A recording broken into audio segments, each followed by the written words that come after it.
is unavailable. Is that because I've only got it set up for? So I've got to go back and get into Wi-Fi. Oh, yeah. Oh, no, you can do it on your phone, but you probably don't want to. No, I'd rather not. Fuzzy Mango. Okay. Oh, we have one person in the waiting room. Yep. Not you, Okay. Fatma. I'm connected to that now. Now I got to go back to Zoom. See if you can get me in anyway. But start meeting. Is that how you're doing this? I don't know how I don't you're know. trying to do this now. Yeah, So let me it's see. 4 You should join. You just want 9. to join. Oh, I just want to join. Yeah. 491 481 491 481. 520. Mm-hmm. I apologize to all of you who are here waiting for something. Okay, so I have you. Yeah. Yeah, because I'm the only And one I'm in going to there. put me. Can you hook that up now and see how that goes? Carrie, would you get my glasses out of the side case of that? I want to give them a few minutes to try to get in. And do we have people still coming in, or does it feel like we're good I think everybody's there. There haven't been. anymore? No. Yeah. Okay. So we have, looks like about 8 or 9 people in this morning. So thank you all for being here. I'm going to say something a little more official than I normally would because there's some people who don't know where we are. So I'm Diana Shimkus. I'm the founding teacher of Everyday Mindfulness and Encinitas Mindfulness Community. We are celebrating our 10th anniversary this year for formal that we've been together. We've been a not-for-profit, I think, for how about that time, Greg? 6 years. 6, Maybe about 7 years. 6 or 7 years, and that's also an important part of our community. We'll talk about that more later. But for now, thank you all for being here for the Awakening Joy weeks. It's a curriculum already. James Barres, who's a Spirit Rock teacher, spent the last 18 years or more cultivating this curriculum. He teaches it every year live up in Berkeley, California. He's going to be doing that also sometime coming soon. There's a charge for that, a little different than this. This is all based on donation or dana. And people have asked me, how do we do that? And we're not going to worry about it today. Let's not get into those kind of technicals and logistics, but just know you're here because you're supposed to be. You're welcome here, and don't worry about what do I have to pay to be here. It's you being here is most important. And so I wanted to talk for just a minute, and then we're going to do a practice. And what I wanted to talk about was the fact that currently in this orientation, you're just here to hear about Awakening Joy curriculum. You're not committed. This isn't something you've signed off. That means I've got to do right. Ultimately, your practice is your own. And what you take from this, how you use it, is going to be completely your own. So this is like an individualized educational plan already. Because you're going to decide, well, that feels useful to me. I'm going to employ that. I'm going to practice with that. I'm going to give it a try. Or that doesn't feel like where I am right now. And so with no guilt, no judgment, and no struggle, we'll just let that part go. I'm going to make a lot of offerings for possibilities. They will not all be yours. And that is completely correct, right? Not every practice is your practice this moment. So I just want you to know, don't go like, oh, I'm not going to do the journal, but she said the journal. So now I'm not getting it right. And we have a habit, don't we, to feel failed if we're not doing everything all the time. And so I want everybody to sort of take a big breath and put that down. No expectations. No expectations for how this should look or be. And so that's really the beginning. What you'll see in front of you then, right now, is the new dedication. I don't know if you can see, you should see a sheet there. Maybe I can hold it up for those who are on Zoom. That's our new dedication. I'll be reading it for you. It will get sent to you in a summary, which is why I've asked for emails. And it is something we'll begin practicing today. Those are the 4 heavenly abode statements. They are the boundless ones, the ones that invite all happiness, all freedom, all well-being, and something that we're going to recite here at least 3 times at the end, and something that I would then like you to carry with you and every occasionally just take a look at, remembering the truth of those boundless possibilities in our own lives. So just know that that's going to be there. So before I think we do anything else, I'm just going to ask you a few questions for contemplation, and then we'll do the practice. So one of the questions is, when you think of the word joy, what do you think? And if you just popcorn that out, what do you think? When you think of the word joy, what do you think? What comes to mind? Ease. My mother. Uncomplicated. Simple. Aliveness. Grandchildren. Sheer abandon. Sheer abandon. Keep thinking. Let them come. Freedom.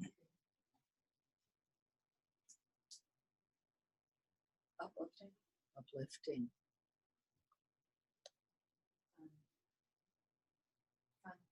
Fun. Yeah.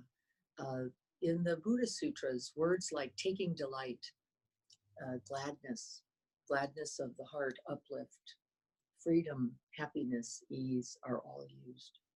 So you can already begin to sense that joy by itself doesn't have one flavor.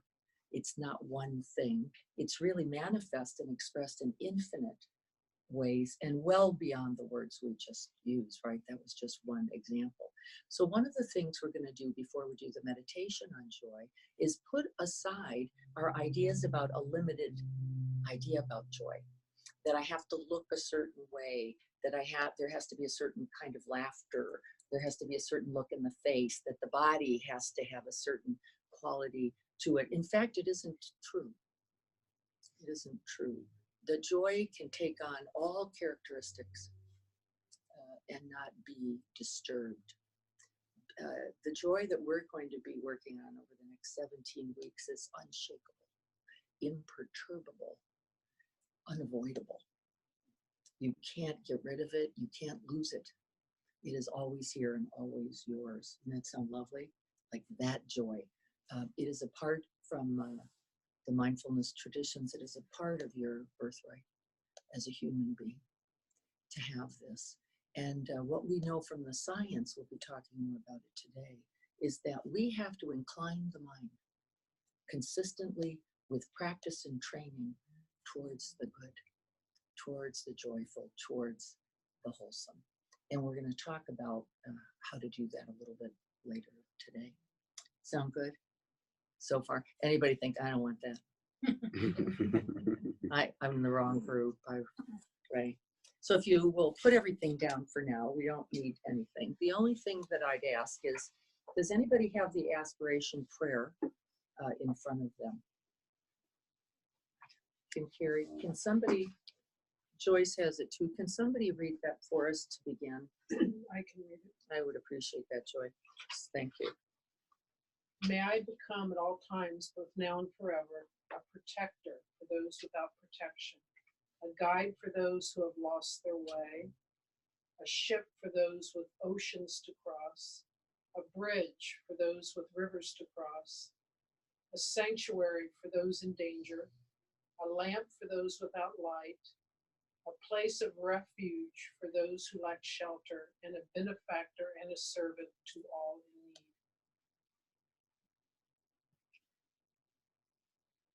And so if we could all put everything down, we're going to do a short practice. That aspiration is not based on a tradition. it comes from a tradition, but it is not with belief.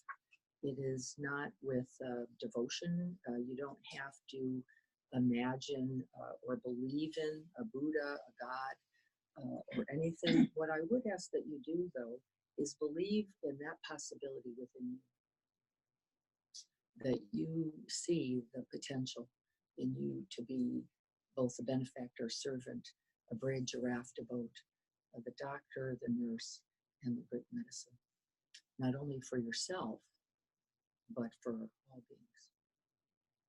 And so just get settled, establish the body in a way that can feel supported and easeful.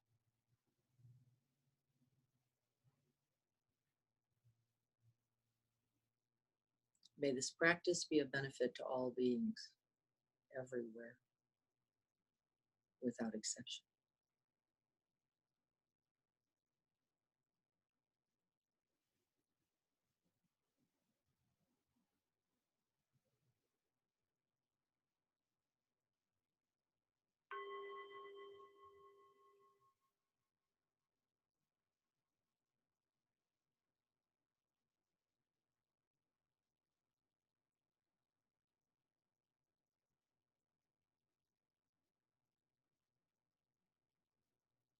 And with the strike of the bell, we're going to awaken joy. And first, before we point towards a particular boundless possibility, we're just going to awaken completely. And the way to do that is to take a big in-breath, feeling the in-breath fill the body. Hold it at the top for a moment, and then a big audible out-breath. Let it go. Let go of all concepts, ideas, beliefs, biases, prejudice, all ideas about right and wrong, good and bad, so that we can just simply arrive to this body, feeling the rise and the fall of this breath.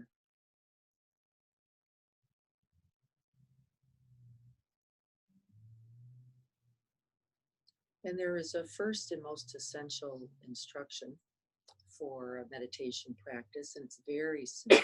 And that instruction is simply to begin to place one's attention, a light attention, not forced, demanded, or effortful, a light attention on the out breath. We're going to begin there.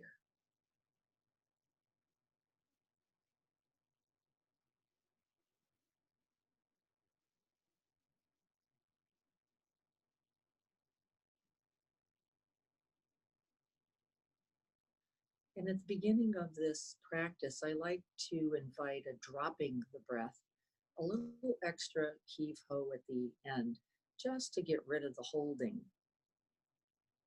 to get rid of the clinging habits that we all have. And so a little And as we're breathing out naturally, we're going to see if we can't release not only the sense of the breath, but actually the softening of the body. See if we can't let the whole body here begin to soften with each out breath.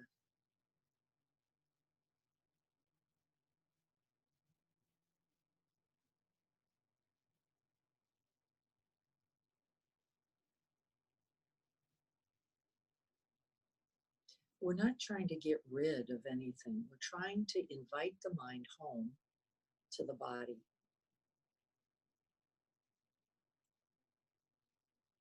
Feeling the sense of the body sitting here. And maybe if you're at home, lying.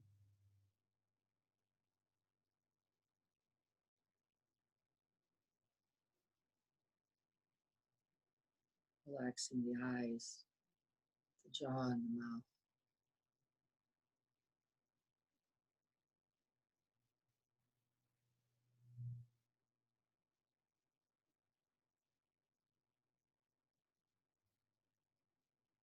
Feeling the perfect balance of the head.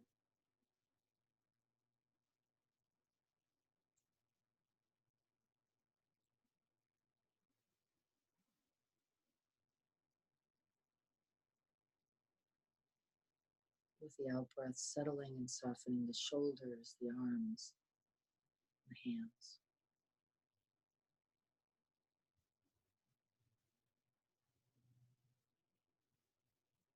Letting them be still, soft, and warm.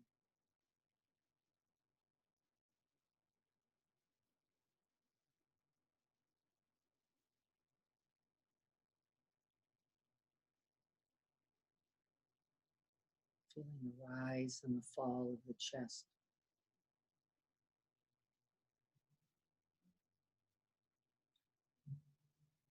And let the complete release happen with each out breath.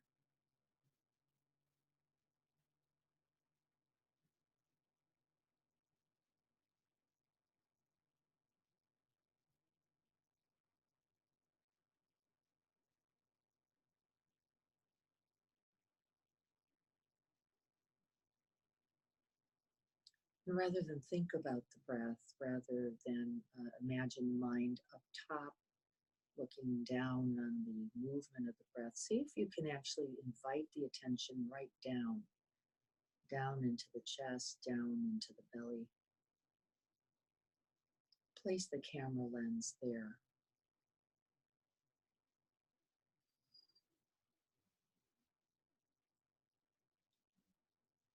And enjoy the direct contact of the body's moving in and out, with particular attention on the out breath.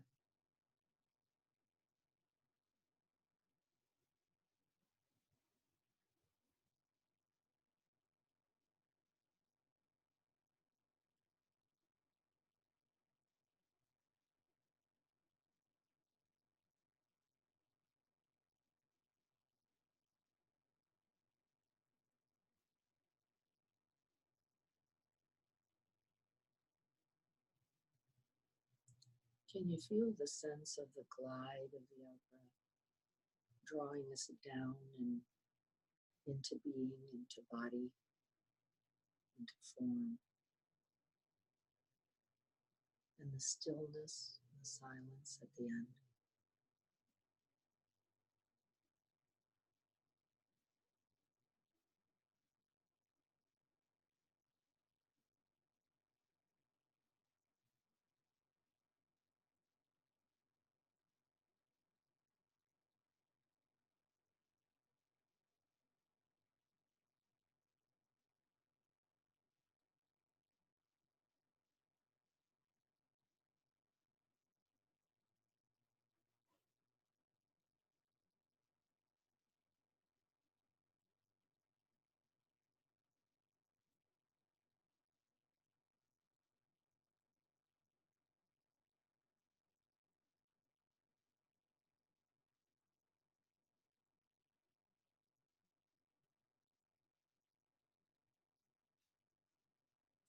Breathing, knowing that you're breathing.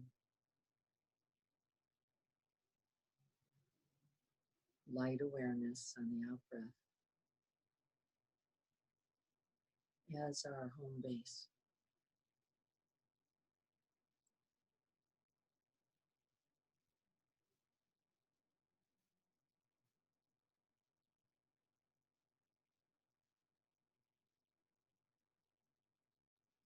And from the resting place at the end of the out breath, you'll begin to notice the natural invitation, the inspiri, the arising, the uplift, the energy of the in-breath.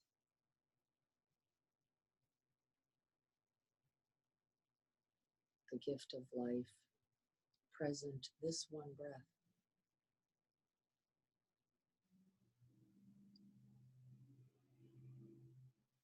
And in this alone, we can take delight and be glad. The gift of this precious human life, offered to us one breath at a time.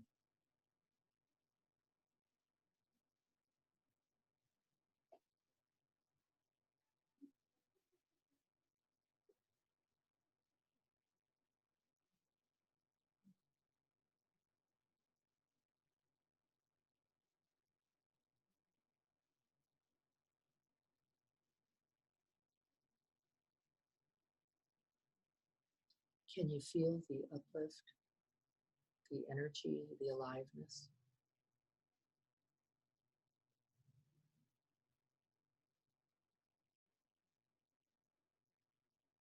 And so we'll shift our attention a bit, letting go of the out breath as our primary object, and now moving the attention primarily to the in breath.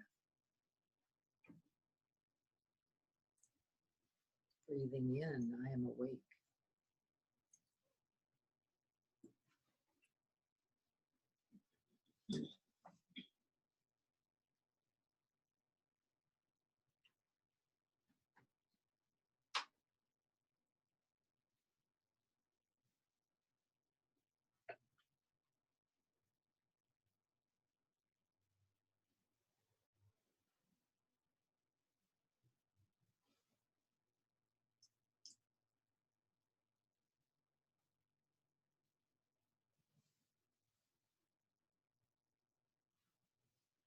Letting the breath breathe you, letting it be natural, effortless, letting it do itself. Watching for any tension in the body, see if we can let it go with the out breath. It's not needed. So that we can just be here.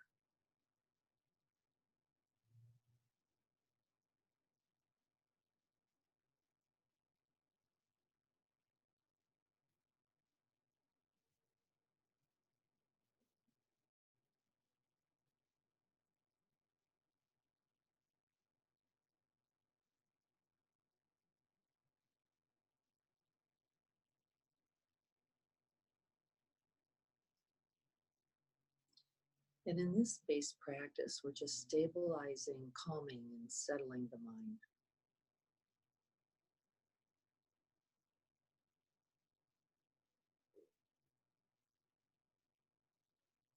It will do itself in its time.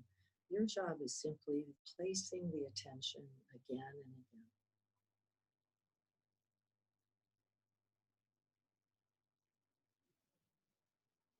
In this present moment experience of the breath. Wherever in the body you notice it best.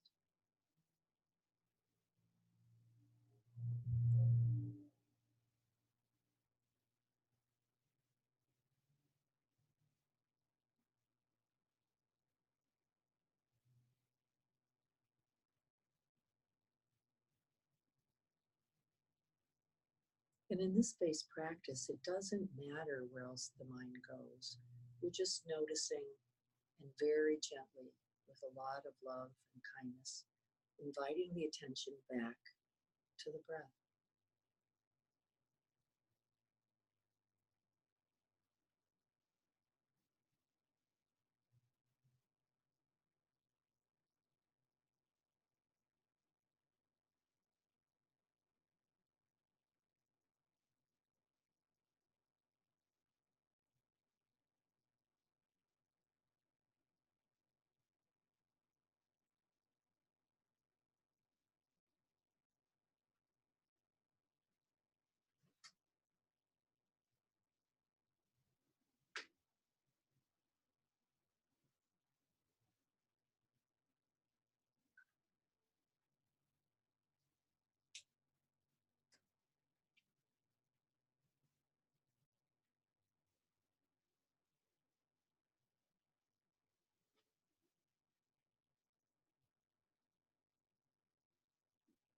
And then I would like you to shift attention once again. We're going to do a little moment of contemplation.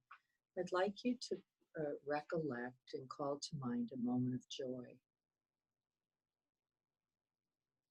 And remember, joy comes in every flavor, every quality and characteristic.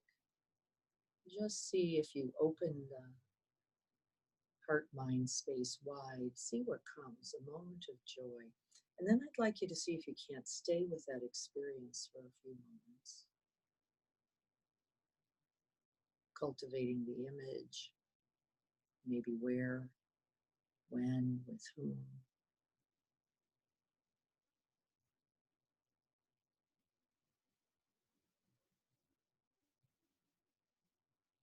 a moment of aliveness, of freedom, of deep connection,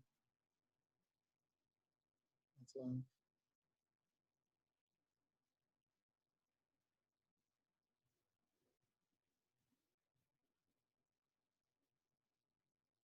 We're going to use the sense door of seeing, even with the eyes closed. We've got that internal movie projector. We're going to place that image up on the screen.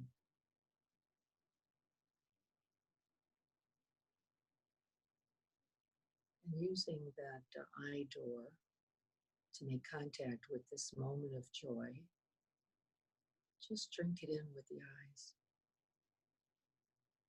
What are the colors?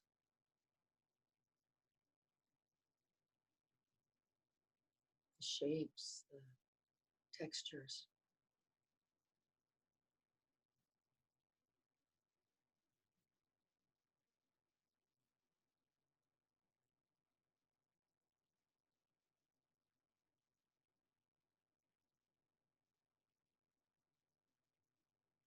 And then including the ear door or hearing. What is it that you can hear that invites this joy?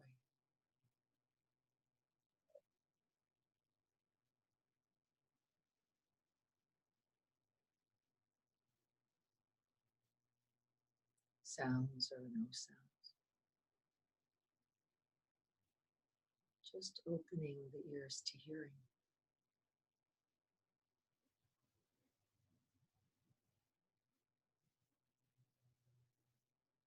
Nourishing and nurturing this joy.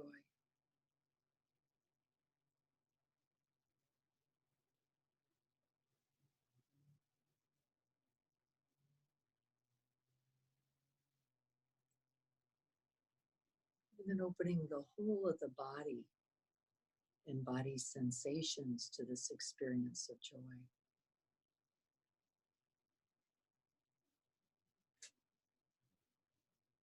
Feeling what sensations are present.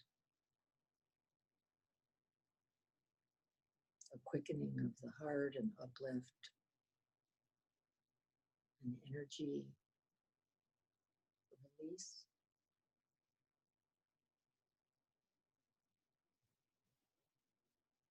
Maybe a softening. Breathing into the body, checking into the whole body. How does this body know joy?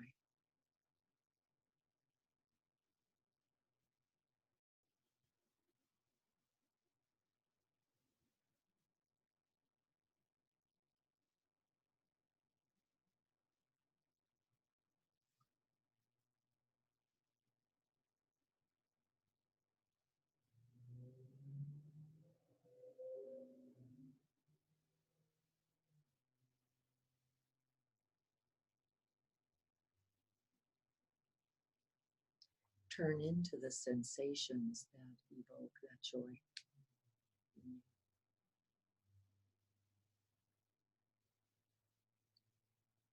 Stay close. Soak them in.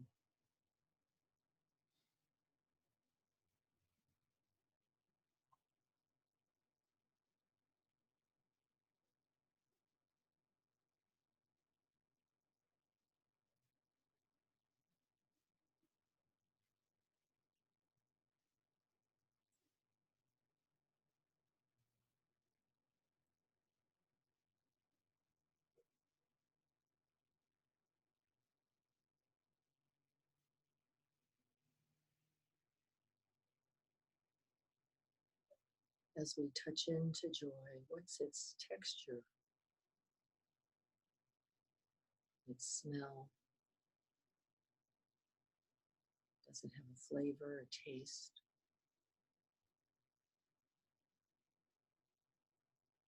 A sound?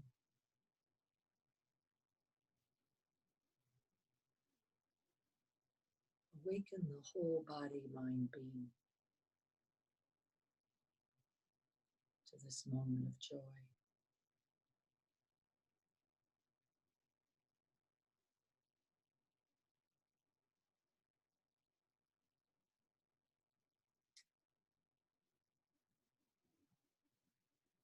Soak it in.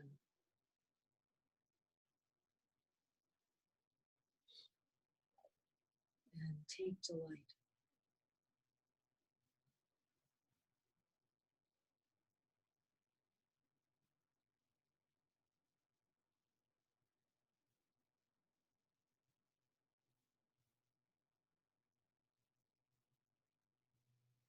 And turn the attention as best you can towards that joy, just as we did the breath. And you might notice old habits of mind, old fears, old negative bias arising. And this is no problem at all. We don't struggle. We just return to the experience of joy. Drop into the breath of joy, the image of joy.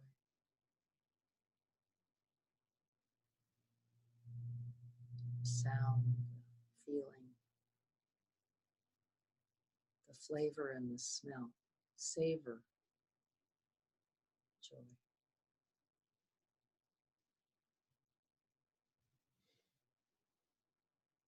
And then we smile gently at the infinite possibility and reality of joy in each moment.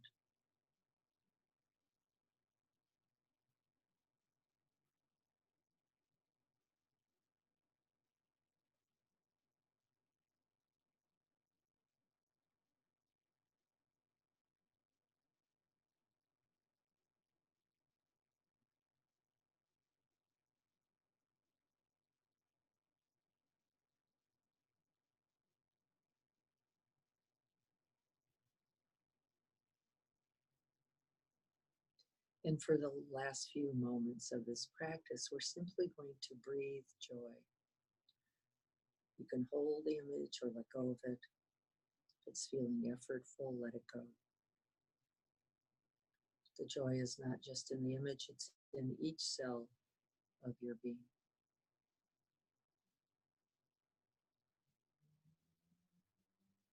Breathe in joy and breathe it out.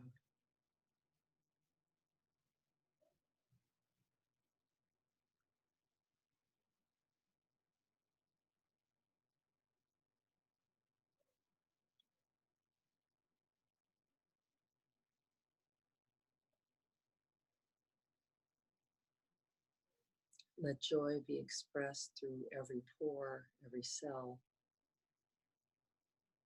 every muscle, and every organ, opening completely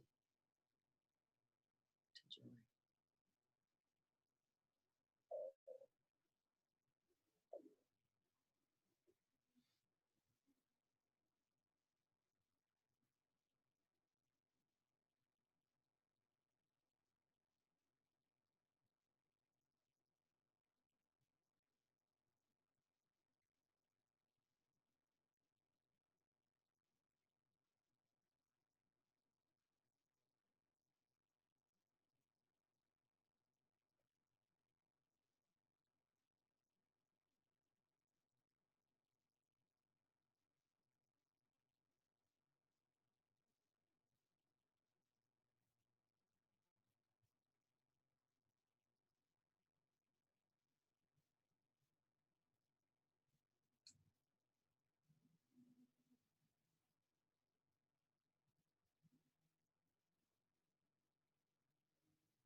To the joy of this precious human life.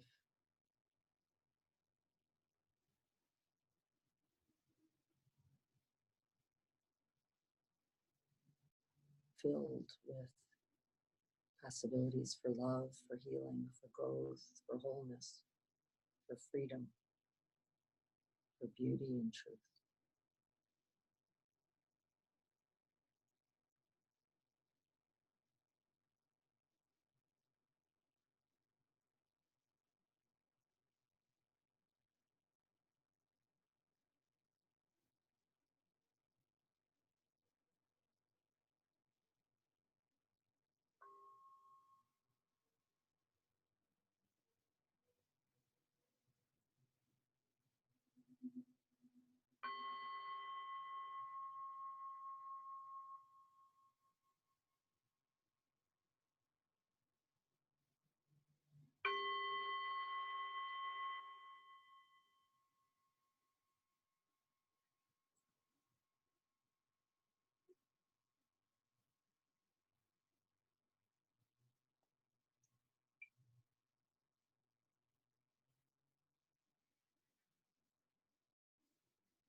So just take a minute and check in your body and see what's kinked or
same feeling. Yeah, to cultivate that felt sense. Yes, exactly right. The memory comes as a trace memory, but hard to make contact with the whole experience of joy, to enliven the reality of joy. Anybody else notice that? Yeah, exactly. There's a reason for that. We'll talk about what that is. The same senses as you were trying to say, the color, the smell. I couldn't evoke those again, although I could clearly see. Yes, yes. It's a trace memory often, and we're going to talk about one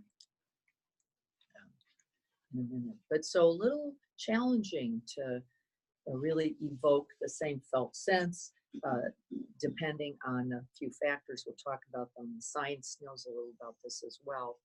It's why we have to not only incline the mind and one's attention towards joy, we have to soak it in.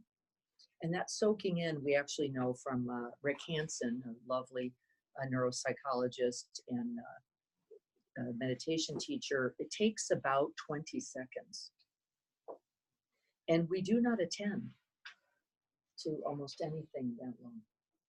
And so though you will have a trace memory, it's hard to really storehouse the memory and then be able to go back and use it because it's not actually quite as available as we want it to be by virtue of this trace memory or picture mind aspect.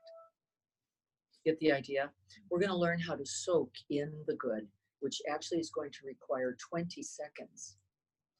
Smelling, seeing, feeling, touching, making contact with all the sense stores and the mind that knows it, to be able to use it later, to put it in our storehouse so that it can be accessible later as not only an idea, but as a direct experience. And the difference is really quite distinct, isn't it? Because the idea, anybody, it doesn't hold up, right? Like the idea about love, it doesn't hold up if you can't make contact with love. The love that is abiding in the whole of the body-mind body experience, it doesn't serve you well. And then it interestingly doesn't serve others well either. So just know it's not your fault. You didn't do anything wrong. It wasn't like, uh-oh, I've already failed in the joy class. It's not true at all. It's just that trace memory is actually described like this, as a bird, the trace of a bird flying across the sky. You get this idea? Not the bird, the trace of the bird flying across the sky. That's pretty hard to hold, isn't it? Can you feel that? Like where? What? And you have some sense of it, but it's fairly obtuse, isn't it? Like, I know what came from here and it went there, but the trace of the bird as it flies across the sky. This is our general experience with life. We do not fully arrive. We are not often fully present, even when we are most open, most joyful, because there is still the clinging, holding, wanting element, like, how am I going to hold on to this? And then you're not there anymore. Right? So the work is how we're going to learn how to do that in a way that actually not only has you fully experienced the joy, but then making real contact and storing it so that you can access it again. These positive experiences are very, very important to feeding and feeling joy. Any other thoughts about that?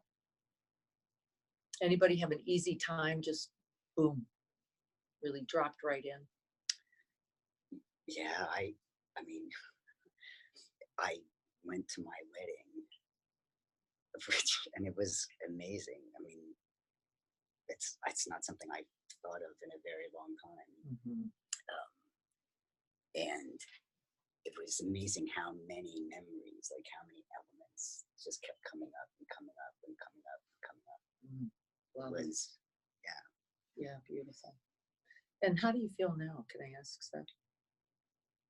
well, I feel there's a part of me that feels relieved because I honestly didn't think I could access joy. And so being able to access it so fully, I feel like, oh, that's good. I can do it. There's a possibility there. Yeah. Yeah. And part of the experience that was interesting was there was this sense of almost like it was just like sheer joy, like no me. Mm-hmm. And so I still feel a lot of that, sort of the residual of that, Yes. just like total being present in this moment. Yes. Yes. That's one of the characteristics of joy, actually. Seth just named it by experience, that no me or you, no sense of time. It's timeless. The joy that we're ultimately going to be working towards, not in a time or space that's limited to that. It's actually available anytime, and it has no boundary. This is the concept of boundlessness. It isn't only when this or only when that. We're going to be able to use it, call on it, and actually heal other challenging and difficult moments with it. It's a real resource that we often don't see and use. So that's lovely to have Seth say that. Who else thinks maybe I'm a joy failure?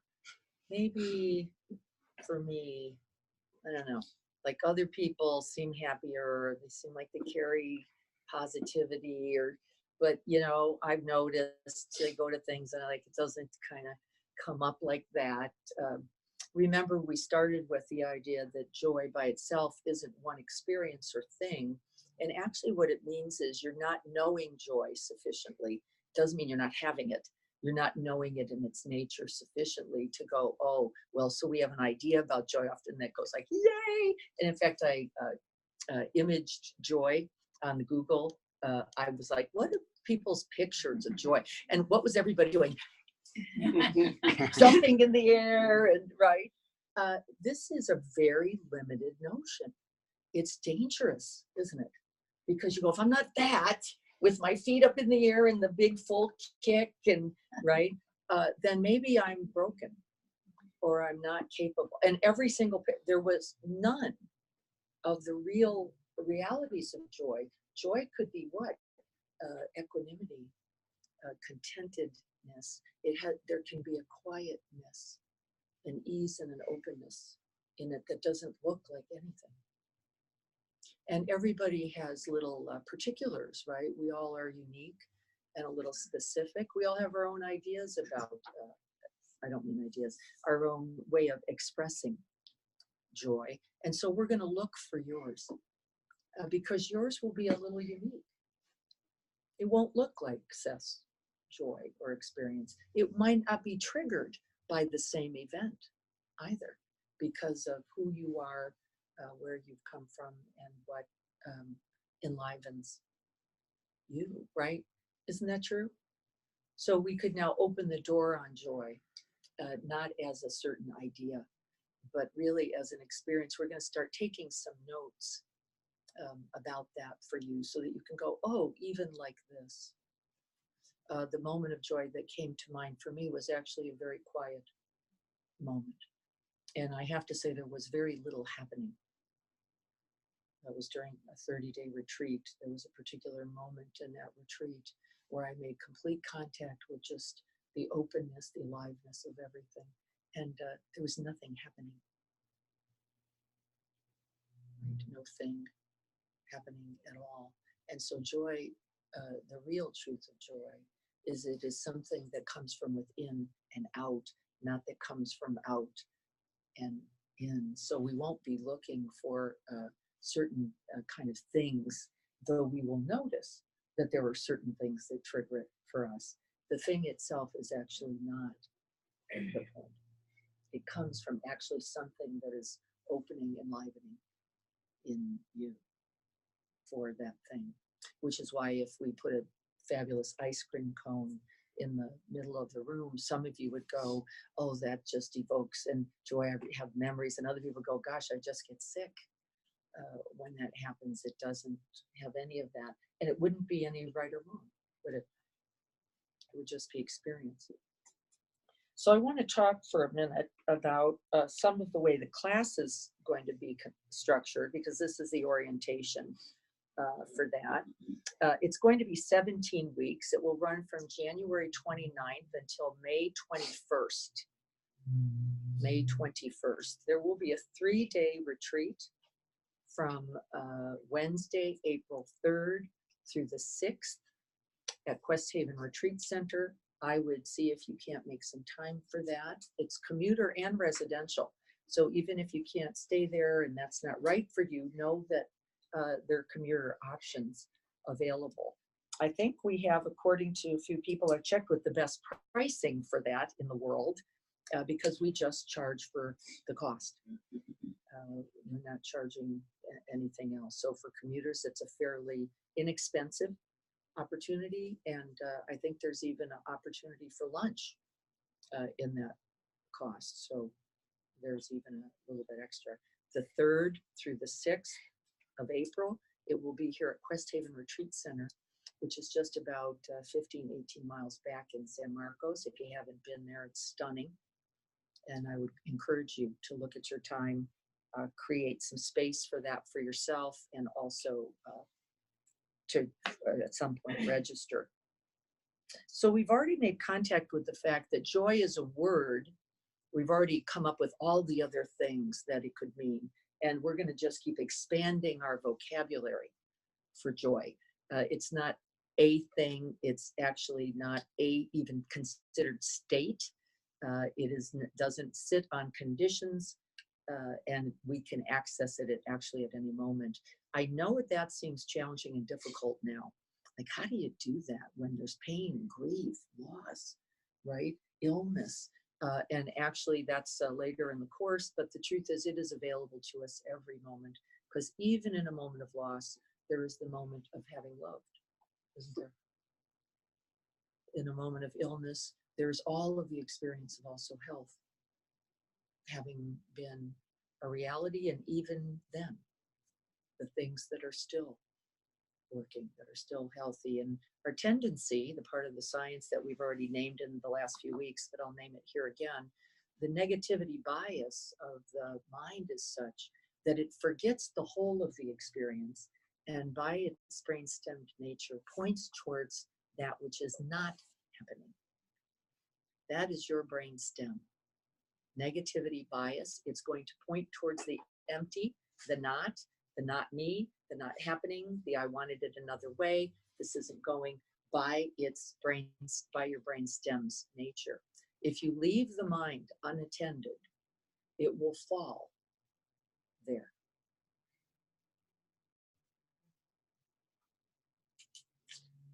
Right? If you leave the mind unattended, it will fall there. And so the whole point of our mindfulness practice, the whole point of consciousness raising is to activate not only your higher qualities and functions and processes, but actually the part of the brain that can see, experience, and know the whole. And that is the prefrontal cortex, and that is where consciousness resides. If you're letting it fall unattended, we can count on the negativity bias, and I said it wrong the other day, I'll try it again. The negative is like Velcro. Thank you very much, Rick Hansen. The positive is like Teflon. So that's why we know that soaking in the good is a requirement. Teflon, don't need it, pointing towards that which is threatening, that which is default, that which is not the beginning of the negative, right? So just know it's not your fault. It's actually part of the working apparatus to work in exactly the way it does and has. We have to train them, says the science. And so says the teachings. We have to train to, on purpose, with a fierce intention, point the attention towards the good, towards the wholesome, towards that which is of benefit, towards love, kindness, connection, and compassion. We're going to be looking for that too. Does that make sense so far? Yeah, that's what the science and the psychologies also say. That's also what the lineage and the traditions and the spiritual teachings also say. So that's something that we want to keep in mind. So there's the retreat, there's the 17 weeks. If you can't make a week, we already know how you're going to do this. You're going to, every week, you're going to get the link. You're going to go to the link and you get to listen. It's going to be archived any time that works for you. You don't just have to be here live, though. Thank you for those of you who are here. The truth is, it's available always, and we'll just keep them all up. We're not going to be taking any of the videos down. You want to go back and review, you have the opportunity to do that. So know that that's going to be one of the supports for you. So I want to talk about intention for a minute and what that's going to require. I'm going to ask you to do a little homework about intention this very week. And so what we have talked about again in the last few weeks is that intention begins with the first arising consciousness in the morning. You are already studying intention with your first, and the research just said, what? 3 words. That the first 3 words that you think in the morning actually begins to set, I know, it's like, wow, I haven't been paying attention there, sets the climate, the landscape for the whole of the day. And that the mind, by virtue of how it sets itself, tends to find itself back to that baseline throughout the day.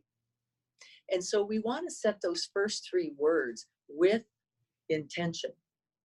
So I want you to think now, and you have till tomorrow morning, to locate those 3 words that you're going to, with intention, on purpose, begin your day. I would like one of those words to be joy as we're practicing. 3 words. What do you imagine might happen right after the 3 words?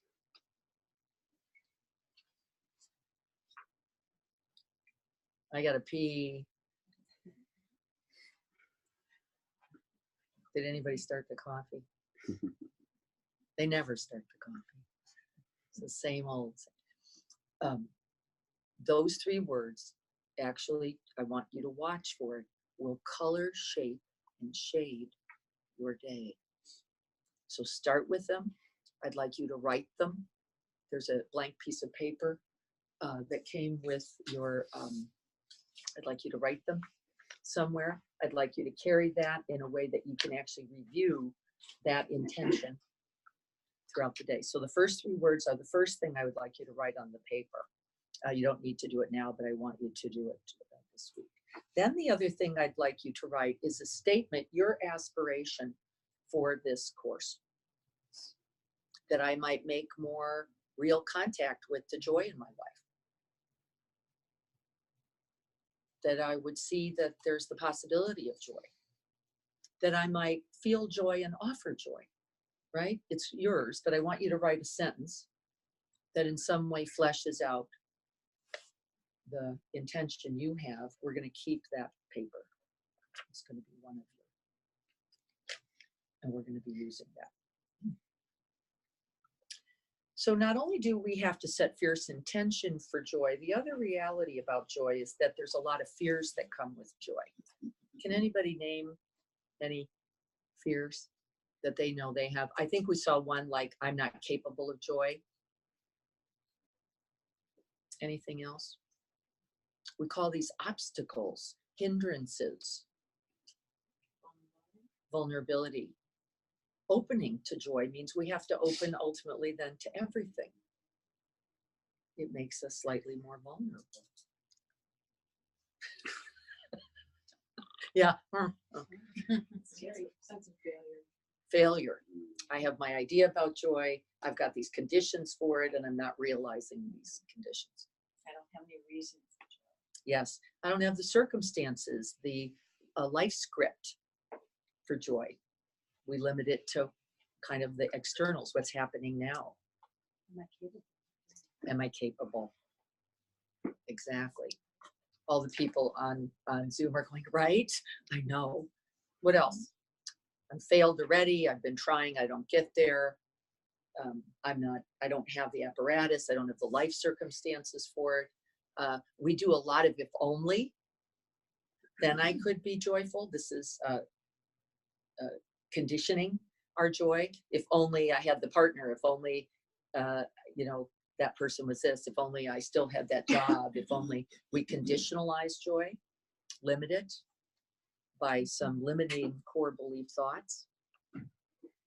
What else? It won't last. Yes. Even if I get it, I can't keep it. Right? It'll fade, fall, and I won't be able to get it back.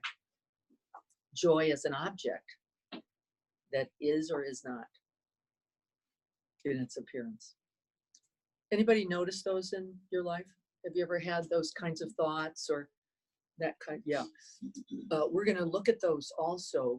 We're not going to try to get rid of them, though. Good news. You don't have to get rid of them in order to have boundless joy. We have to recognize them, though, because I want you to begin to see what happens when we fall into that default threat mode of, I can't do it, it's never going to happen, it's not mine, I can't keep it, which is exactly the brainstem. So you know well the language and the wording of your brainstem. It's good to know that you notice. We're going to try to notice without falling into the well, though, of the believed thought that the brainstem knows anything. Actually, it doesn't. It's literally just synaptically doing its thing. And so you don't want to be led. You don't want to live life, do you, in accord with that, with those fears. So we're going to recognize them. We're going to notice them. We're going to work with them rather than believe we have to get rid of anything, including our challenging life circumstances, not just the fears about them. Okay, that feels encouraging, doesn't it? Like, okay, that's good news because I can't get rid of 5 of those things. My father-in-law is going to live in my house whether, right, or not. So if I think that's what I have to get rid of in order for joy, I'm going to be joyless. And I actually know that's not true. And I want you to know that's not true either. Okay. So fears. What if I'm not a Buddhist? Well, you don't have to be, because actually I'm not. Though I work from the Buddhist teachings because that's my training. That's the fund of knowledge from which I have spent a lot of years of inquiry. This is not a religious endeavor. It may be spiritual, but that's up to you, right? That's your work. It's across all religions. It's across all philosophies. It's across all qualities of being. So you don't have to go, uh-oh, what if this is not the intention? These are not just Buddhist teachings at all, though we will include some because that's a fund of knowledge that I have. So joy is not a religion. How handy. It does not require any particular believed thoughts. And I think that's important for us to remember also.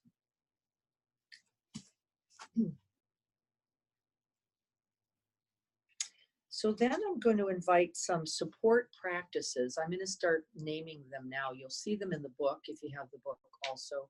It's in the introduction, but I want to talk about a few I'd like you to begin this very week.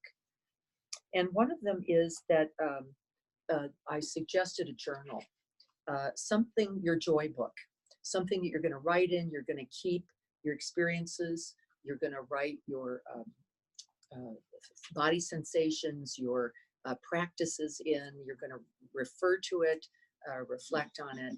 I want you to have something like that. You can just call it a joy journal if that works for you. That's probably how I'll be referring to it in the future.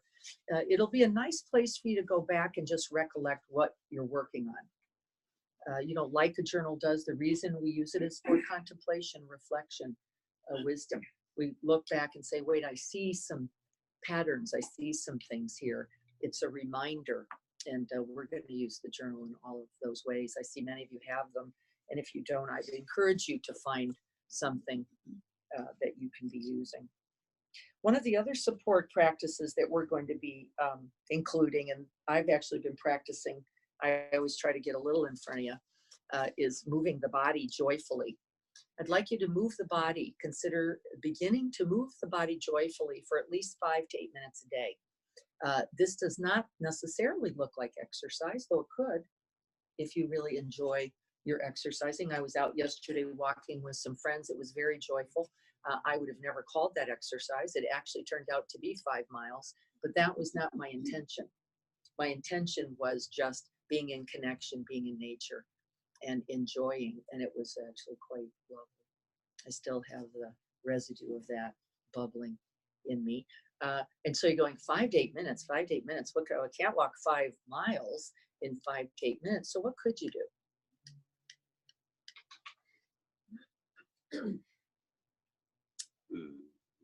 Turn the music on and dance. Yes, you could. You could turn the music on and dance. That's my #1 favorite thing. Because I've not always been able to get out for 5-mile walks. I've not always been able to get to a spinning class. I've not always been able to do a run. So what I've always been able to do this whole of this week is get the radio on, find something that's kind of jazzy and move. I'm not going to call that officially dancing.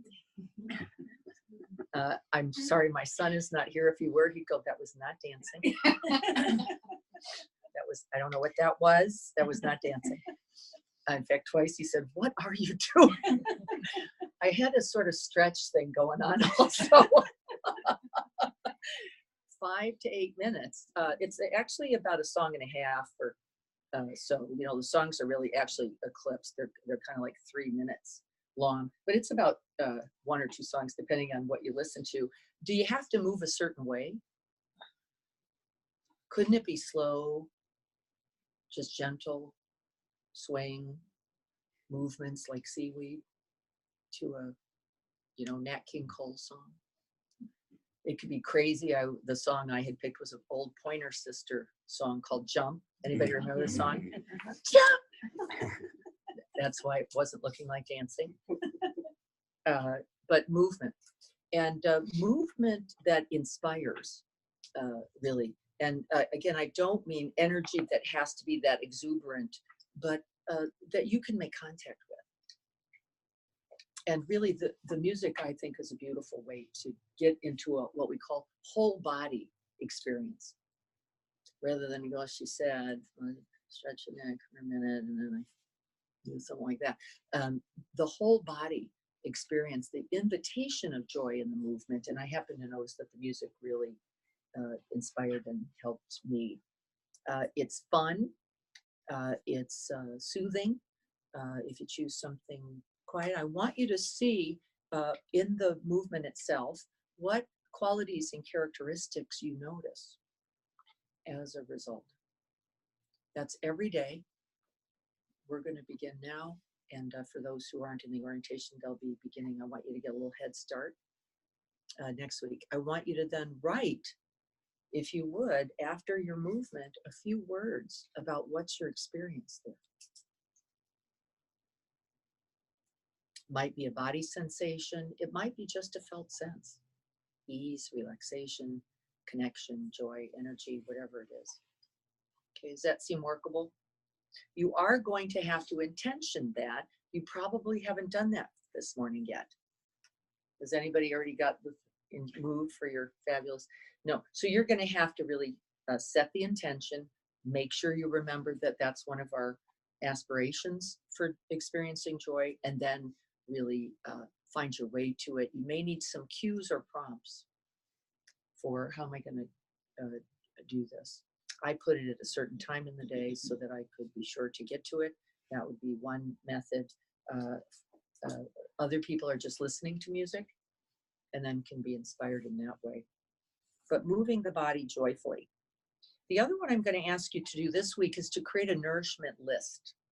A nourishment list. The nourishment list is a list of all the things you know that you do that feel nourishing, that feels right, sustaining, a sustenance, that feel like succor for you.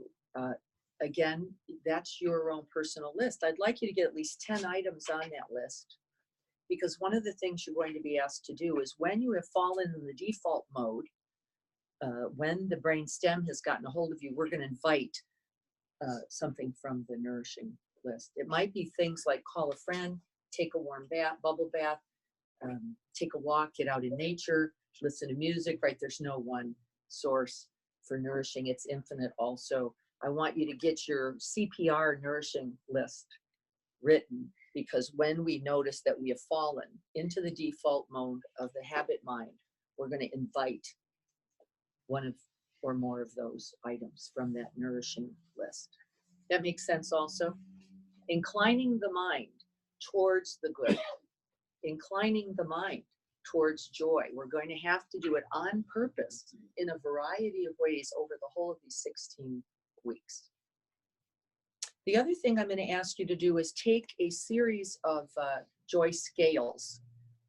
Everybody hates this when I do this. I'm going to send you a link, and the link is to the Authentic Happiness site. It's Martin Seligman, thank you, at the University of Pennsylvania. Martin has, I think, no less than 20 different joy scales, happiness scales, well-being scales, and I'd like you to take a few. They will log your data. They are going to use your data, by the way, so you have to be comfortable. They don't know you. You're not, but they use your data in their ongoing long-term studies. They ask you a few demographics, like who are you in this regard. But I'd like you to take some, because I want you to be able to measure in some more objective way the reality of your increasing joy.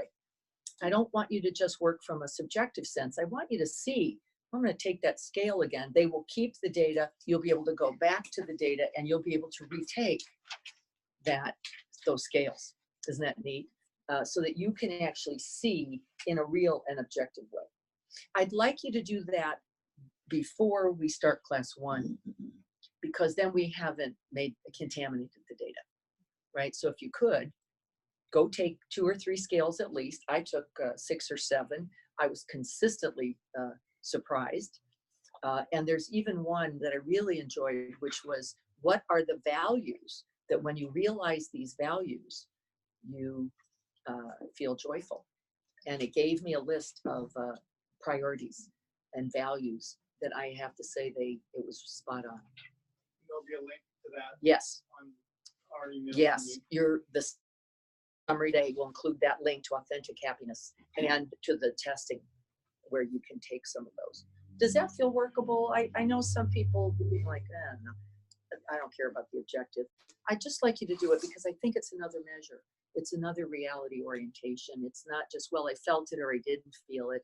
That overall, we now know, we used to believe that there was a thing, and Carrie in the back here knows about this. In fact, both Carries might know about it. That remember the myth of the happiness set point? You remember that? That there was a sort of epigenesis, a quality of happiness. You couldn't really get happier. That no matter what the circumstance in your life, that you, by your genetic, by your, right, we're like going to get that happy. And that was kind of it. And no matter what, you won the lottery, you had the life partner that you adored, that you weren't really going to go over it. We actually now know that completely is not true. The concepts of neuroplasticity and the fact of training the mind has blown that apart. It is true if you don't do anything. So could we use then, for example, a strength capacity? Somebody could say, well, that's just about as strong as you're going to get.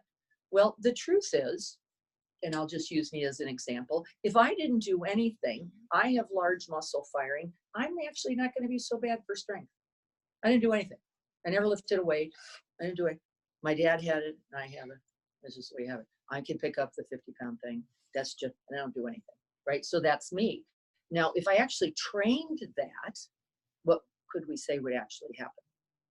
I would get stronger, right? There is a set point that you can develop from. And so that's what we actually know the truth is, by the way. So yes, left unattended, your happiness quotient is likely what it is, and we can train in it to achieve the boundless happiness that we're talking about. So the support practices, another one. We're going to take a moment, and if you would, I'd like you, no, I'm not going to do it now. We're going to do it at 8:30. I would like everybody to just find and make a connection to a joy buddy. A joy buddy. This is going to be a person you're going to check in with twice a week, at least by email, and you're going to write them how you doing on your joy program. And this is how I'm doing on my joy program. If email doesn't work for you, you prefer phone, do that. If you want to do both because you just don't know how busy you're going to be, do all of that. But we're going to find somebody, the people on Zoom, and there are many of them, I'm going to actually just hook you up. Diana's matchmaking service. I'm going to hook you up with somebody randomly and say that person, unless you know someone who's also doing this with you and you'd like to connect with them, then you let me know. I'm going to do this with blank, right? Otherwise, you're going to have a joy buddy. I'd like you, the people who are in the room and watching this today, to make contact at least once this week with your joy buddy. Just make sure the email works, the phone goes through, right? And say, right, this is exciting. I don't know what I'm doing, right? I'm glad I've got somebody who doesn't know what they're doing. This will work out well. Okay, so a joy buddy. You already have a joy group. They're here. There are going to be many more next week. I'm not sure how we're going to work with that yet. So if you have a cushion and you don't mind sitting on it, we might be using that also.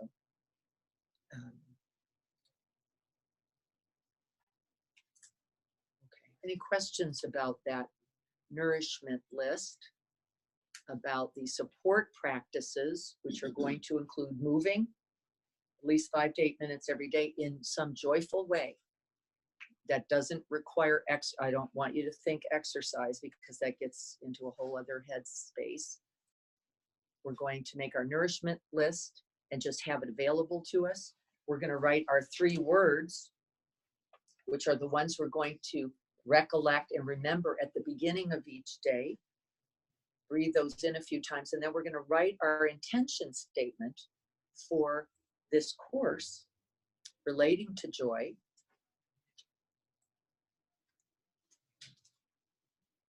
You might consider a journal, and you're going to have a buddy. How could you not be successful? I'm gonna be worn out. Greg just said, I'm going to be worn out. Yes, you are. You're going to be worn out in joy. That's what you're going to be doing. Yes, we grow the homework, but we're going to just start here, trying to cultivate a kind of momentum. What did I say at the beginning about success and failure? Watch it. Watch these ideas. I want you to intention it. That's the first essential aspect of the practice. If you don't intention it, it can't happen. Then you know you have some resources, supports, and possibilities. Did you hear me say support practices? Not mandated practices. Support practices. These are here for your benefit. You cannot fail them. It's very important that we consistently notice the habit of mind to begin to grade, evaluate, opinionate, right? And then consequently frustrate ourselves. We've got to keep going. Wait a minute. She asked me to move joyfully 5 to 8 minutes every day, to try to recollect those 3 words, and to breathe in my aspiration for a moment. We could start maybe with that as the base, and then the journal, the joy buddy's going to be there, the nourishment list you're going to want for, right, as we go along, because you're going to want to need those supports. And you want to be a support, right? Because your energy is contagious. Your energy is a resource to someone else who's going, you know, not this week. I don't own it this week, and you will. And if you don't either, you're going to inspire each other in some important way. These are qualities of mind. And the primary teaching says you have to incline the mind towards joy to be joyful. You have to do so on purpose, with intention, breath by breath and moment by moment. It is the requirement for a joyful life. Everybody goes, I didn't know it was going to be that hard. I thought you were just supposed to be it. And actually the answer is no. No one ever said that was true, because it never was. Now remember, we know we have our little happiness quotient in there. But no, it was always going to be. And when we do the research, by the way, the science says that people who are naturally happy, who have that positive, guess where they incline the mind? Very consistently. Yeah.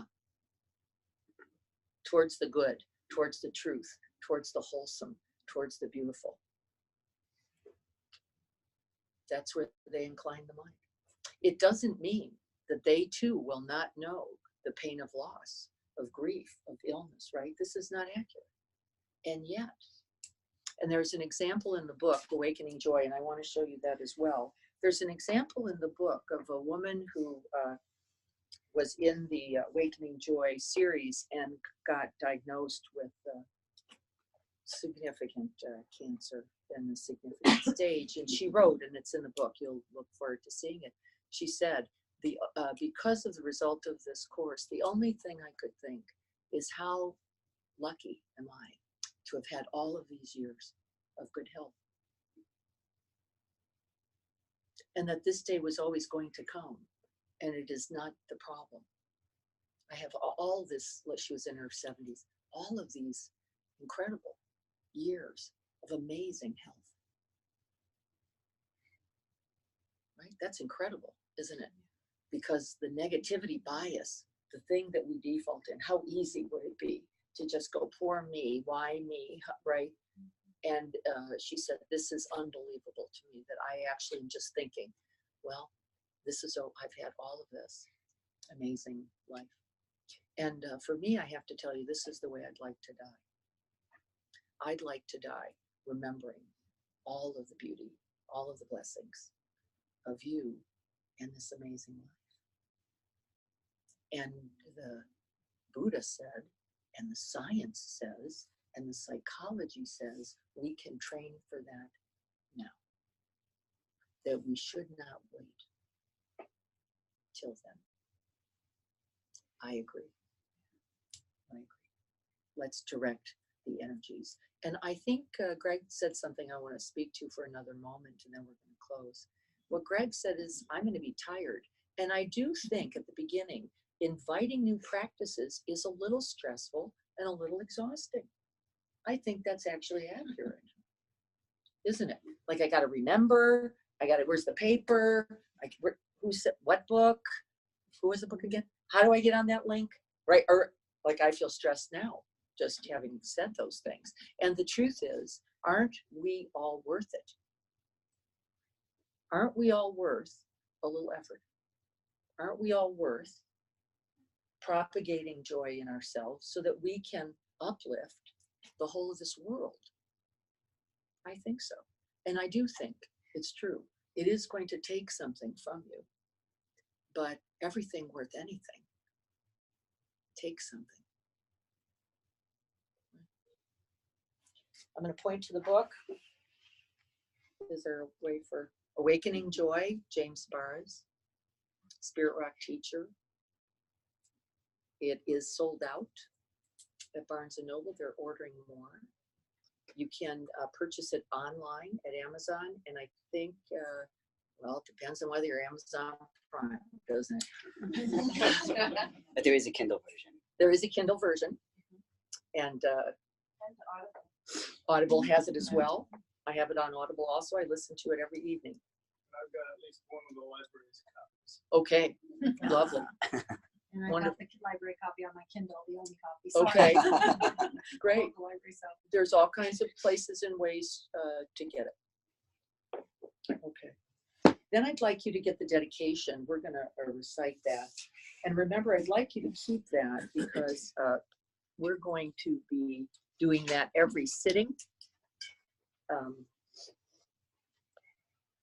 I guess I would say a word about sittings. So the word about meditation would be this. If you feel like, I just don't have time to meditate, could you find another 5 or 10 minutes each day to sit quietly? That's all. And so you're like, I don't want to do the breath thing. I don't want to do the joy thing. Maybe just sit quietly for 5 to 10 minutes and sip your tea. Or sit quietly for 5 to 10 minutes and just enjoy the sun on your face. So be in nature. And I would ask that you add that at some point in your day also. If you want to do the joy meditation this week, it'll be available, but that time for quiet and space is actually a critical element to what we know cultivates joy. It is the fertile soil upon which the joy flowers will bloom. That quiet, still space. And so if you could find some time for that, if you're not a meditator, no big deal. Okay, so we have the dedication. We're going to recite this 3 times. It's going to take a little because the first time we're going to use the pronoun I, may I. And the other 2 times we're going to use the pronoun we. So we're going to have to practice with that a little bit. It's a little different. It'll keep you a little awake to the reciting. So we're going to begin with I for the first full 4 statements, and then we'll go to we. Take a good breath. May I be happy and have the causes for happiness. May I be free from suffering and have the causes for its end. May I know boundless joy, free from suffering. May I dwell in the awakened heart of joy, ease, love, and well-being. May we be happy and have the causes for happiness. May we be free from suffering and have the causes for its end. May we know boundless joy, free from suffering. May we dwell in the awakened heart of joy, ease, love, and well-being. May That was close. we have another time? Yes. It was just So we have to rushed practice. This is the practice. May we be happy and have the causes for happiness. May we be free from suffering and have the causes for its end. May we know boundless joy, free from suffering.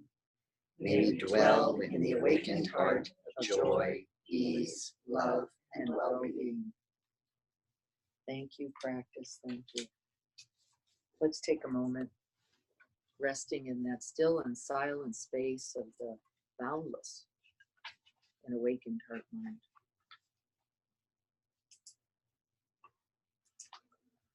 Making contact with the body once again. Feeling the truth of the precious human life accorded to few. Offered this possibility for joy, for love, for connection, for belonging, for creativity, for beauty, for ease and well-being. Remember who you really are. This is your privilege and right.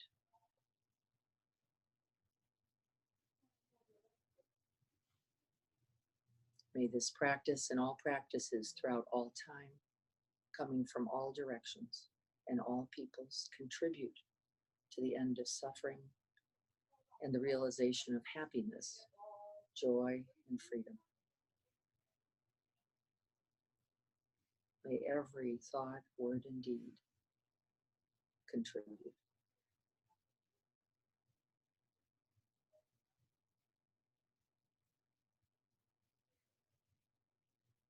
So be it.